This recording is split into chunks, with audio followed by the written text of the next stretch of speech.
ये है मुंबई, हम सबके दिलों की धड़कन।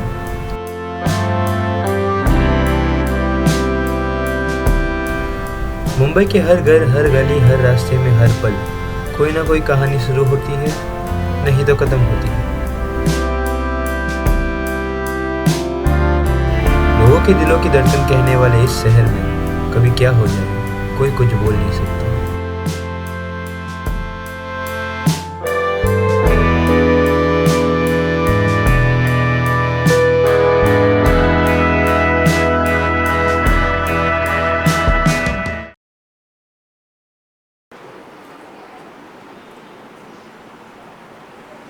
टीवी का रिमोट कहाँ पे है?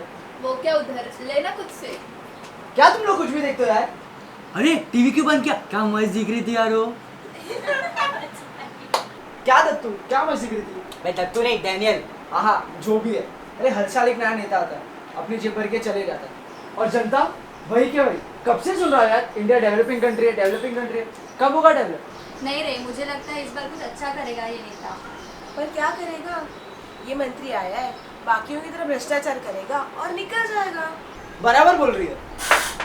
कौन आ गया यार?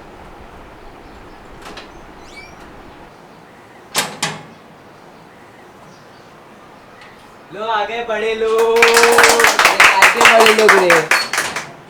अरे क्या बड़े लोग? तेरे पापा जीते ना इलेक्शन। मेरे पापा। अबे पप्पा नहीं, पप्पा की पार्टी। हंसो गाइस और हंसो। सीरियस तो कभी हमें होना नहीं है ना लाइफ में। हंसते रहो, ऐसे सीरियस बातों का मजाक में उड़ा देते हैं। गाइस, कब तक हम दूसरों को ब्लेम करते रहेंगे? बदलाव लाने के लिए हमने क्या किया है अब तक? पर कर भी क्या सकते हैं? अगर कुछ करने जाए तो घर वाले रोकते, बोलते पढ़ाई करो, राजनीति नहीं। हम में हिम्मत तो है, पर हमें सपोर्ट कोई नहीं करता। मौका मिला तो जरूर करेंगे। तुम लोगों को मौका चाहिए था ना, मेरे पास मौका है। अरे कितना पढ़ने का, पक गया मैं। इतने में थक गया तू दत्तू, अपनी मंजिल अभी दूर है। अरे कभी एग्जाम के टाइम पे भी इतना पढ़ाई नहीं किया रहेगा जितना अभी पढ़ना पड़ रहा है। अरे इसी छोड़ो, हम लोग पढ़ते हैं। ध्रुव, तेरे को क्या लगता है इस सब का कुछ मतलब होगा? अरे अनपढ़, इस सब से हमें हमारे राइट्स एंड ड्यूटीज के बारे में पता चलेगा और इससे हम हमारे गवर्नमेंट के काम के बारे में और जान सकते हैं। छोड़ ना यार, तू भी किसे समझ रही है? ये तो आधी नींद में ही रहती। अरे तू भी है? अरे गाइस, तुम लोग भूल गए कि हमें और भी बहुत पढ़ना है। गाइस, यहाँ पे देखो क्या लिखा है। इंडिया में हमें बोलने की आज़ादी है। अरे बोलने की तो आज़ादी है, पर बोलने के बाद आज़ादी नहीं है। यहाँ पे बताया गया है कि हम सरकार से साफ सफाई का काम भी करवा के ले सकते हैं, पर हमारे यहाँ तो कचरा ऐसे ही पड़ा रहता है, तो वो साफ भी नहीं करता। ऐसे हम लोग ये सब कर तो रहे, ठीक है, हम लोग नेता से सवाल भी पूछ लेंगे, लेकिन क्या वो हमको जवाब देगा? अरे दत्तू, पर आरटीआई है ना? आईटीआई? अभी तक तो आईटीओ सुना था, ये अपना भाई कुछ नया निकाल के आया अभी आईटीआई। अरे आरटीआई मतलब राइट टू इन्फॉर्मेशन है। आरटीआई के थ्रू हम लोग है ना गवर्नमेंट की किसी भी काम के बारे में जानकारी ले सकते हैं, और हर एक नेता को आरटीआई का जवाब देना ही पड़ता है। गवर्नमेंट स्ट्रक्चर की वजह से कोई आरटीआई का बराबर यूज़ तो करता नहीं है, क्योंकि इसमें गवर्नमेंट को अपना रिकॉर्ड दिखाना पड़ता है। आरटीआई करप्शन के अगेंस्ट एक पावरफुल वेपन का काम करता है, और हेल्दी डेमोक्रेसी के लिए आरटीआई एक पिलर का काम करता है। तुझे तो पता है ना रिजवान, इन सब चीज़ों की वजह से हमारा भी नुकसान हो सकता है। अरे यार ये तो गड़बड़ हो गई यार, अभी तक तो मेरी शादी भी नहीं हुई है। एक काम करते, वो अपने को पकड़ के मारे ना, उससे पहले अपन इसको पकड़ के भर देते ना, जैसे गब्बर में किया था।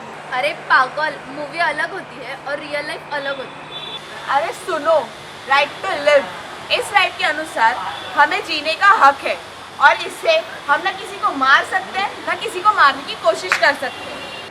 अरे लेकिन वो नेता है और हम बच्चे, अपने को कौन भाव देगा? राइट टू इक्वलिटी, इसमें बताया गया है कि कॉन्स्टिट्यूशन में आर्टिकल 15 के हिसाब से कानून के सामने सब लोग समान हैं, फिर वो किसी भी जगह से हो, जात से हो या धर्म से हो, स्त्री हो या पुरुष। गाइस देखो क्या क्या लिखा है। According to Indian Constitution, Article 14, every state has to treat their people equally. हे श्रेया, कल कहना राइट टू लिव के बारे में बोल रही थी। देख मैं क्या बोलता हूँ, अपन किसी को मार नहीं सकते, रास्ते पे जाके 2-4 बस वस तोड़ देंगे, उनको अपनी बात सुननी पड़ेगी। अरे पर जैसे हम किसी की जान नहीं ले सकते, वैसे ही हम किसी भी पब्लिक प्रॉपर्टी को नुकसान नहीं पहुंचा सकते, ना ही हमारे नेचर को, ना ही हमारे कल्चर को हम नुकसान पहुंचा सकते हैं। गाइस, हम ये सब जो कर रहे हैं ना, वो सिर्फ हमारे लिए नहीं बल्कि देश के हर एक नागरिक के लिए। इसके लिए हमें हमारे अधिकारों के साथ साथ हमारे कर्तव्यों का भी पालन करना पड़ेगा, तभी हाँ तभी हम लोग बनेंगे एक रिस्पॉन्सिबल सिटीजन, यानी कि एक जागरूक नागरिक। एक रिस्पॉन्सिबल सिटीजन होने के नाते हमारा यह कर्तव्य है कि हमारे आसपास या फिर हमारे देश में कोई करप्शन कर रहा है तो उसे हमें रोकना चाहिए। करप्शन रोकने के लिए हमें खुद से आगे बढ़कर आना चाहिए या फिर एंटी करप्शन ब्यूरो की हेल्प लेनी चाहिए।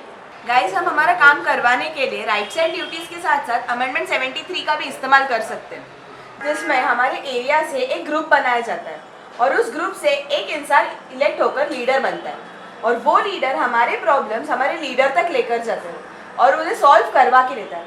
तो हमें हमारे एरिया में भी एक ऐसा ग्रुप बनाना चाहिए।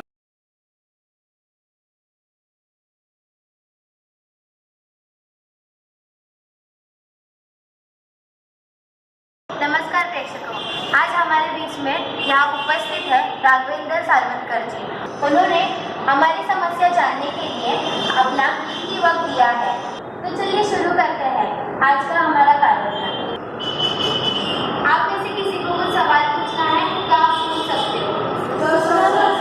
पहले आपसे शुरू करते हैं। अरे सर, मैं क्या बोलता हूँ, अब हम सिंगल लोगों के लिए एक डिपार्टमेंट बना दो ना। सर, मेरे कहने का मतलब ये है कि हमने आपको वोट दिया ताकि आप कुछ काम करो। अब जीत गए हो तो कुछ तो काम करो। अरे ये आपका पर्सनल प्रॉब्लम है, इसमें मैं कुछ नहीं कर सकता।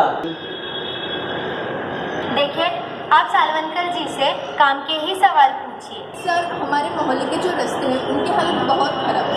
हर साल उन रास्तों का काम किया जाता है पर उनकी हालत फिर से पहले जैसी ही हो जाती है।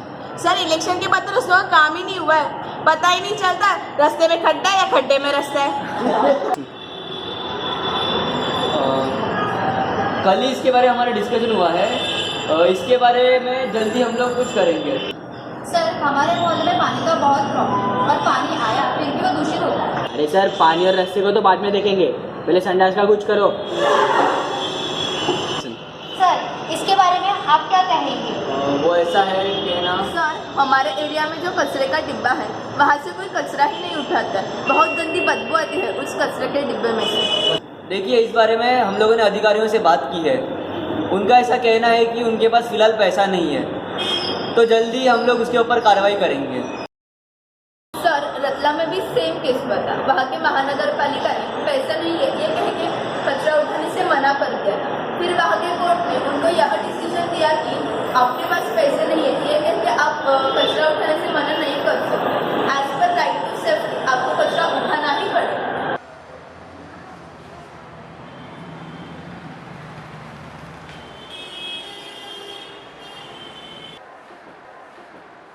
सालवनकर जी को कुछ ज़रूरी काम से बाहर जाना पड़ रहा है, इसलिए आज का कार्यक्रम हम यहीं समाप्त करते हैं।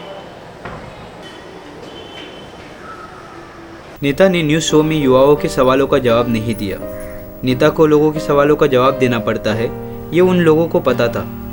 इसलिए उन युवाओं ने अपने अधिकारों का इस्तेमाल कर और कर्तव्यों के साथ लेकर उस नेता के हर काम पर RTI फाइल किया और उससे नेता का करप्शन सबके सामने आया। इस तरह से उस नेता को करप्शन की चार्जेस में अरेस्ट किया गया।